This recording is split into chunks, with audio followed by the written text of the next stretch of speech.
ఎదురొచ్చి ఊరి బయట నుంచి కూడా స్వాగతం పలికిన చిట్టి చిట్టి తమ్ముళ్ళు ఉన్నారు ఇక్కడ జెండాలు పట్టుకుని.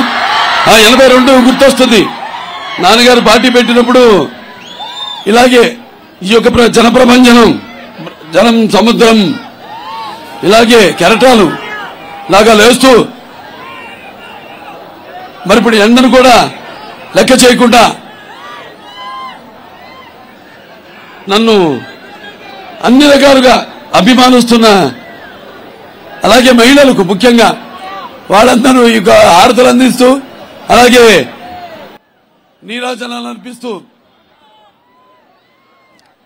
అలాగే యువతరానికి ప్రతినిధులు, నవతరానికి నాయకులు, భావితరానికి భారతదేశ మహాశక్తి అయిన యువతరానికి, నా అభిమానులకు, పవర్ స్టార్ పవన్ కళ్యాణ్ గారి తమ్ముడు పవన్ కళ్యాణ్ గారి అభిమానులకు అందరికీ నా హృదయపూర్వక నమస్కారాలు తెలియజేసుకుంటున్నాను. నేలనిందా ఆకాశానికి చిల్లుపడిందా, ఇసుకేస్తే రాళ్ళంత జలం తెలుస్తోంది. మీ అందరు కూడా ఉన్నారు సంసిద్ధంగా రేపు ఎన్నికలను ఎదుర్కోవడానికి. ముందుగా మన గత చరిత్ర కొంచెం తెలుసుకునే అవసరం ఉంది. ఎందుకంటే పసుపు అన్నదే నాన్నగారు ఆనాడు పసుపు రంగుని మరి మన పార్టీ రంగుగా ఆయన నిర్ణయించి పసుపంటే శుభానికి చూసుకోవద్దకి, అలాగే పసుపంటే మన శుభ వేడుకలకు ఆరంభ గీతం, అలాగే పసుపంటే ఆరోగ్యానికి ఒక గొప్ప ఆయుర్వేదిక ఔషధం, అలాగే పసుపంటే అభివృద్ధికి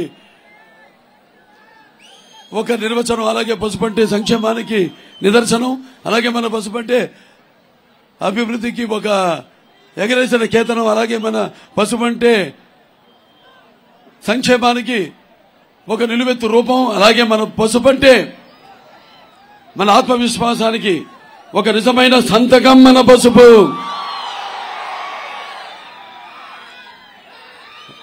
మరి ఆనాడు నాన్నగారు ఆయన గురించి చెప్పేదే ఉంది. ఎవరితో పోల్చేది లేదు ఆయన్ని, ఎవరైనా కాలి గోటికి కూడా పనికిరాదు. మనమంతా చరిత్ర గురించి మనకు ఒక గొప్ప చరిత్ర ఉంది. ఆ చరిత్ర గురించి చూసుకుంటే చాపగుడితో సమతను నేర్పాను నాటి పల్లనాటి బ్రహ్మన్న, మేడిపండుల మెరిసే సంఘం గుట్టు విప్పాను వేమన్న, వితంతువుల వీధి రాతలు మార్చి బ్రతుకును పండించే టంగుటూరి, అలాగే తెలుగు భారతిని తెలుగు భాషలో తీర్చిదిద్దని గురజాడ, స్వతంత్ర భారత రథసారథి సమరాధనుకే నేతాజీ, అలాగే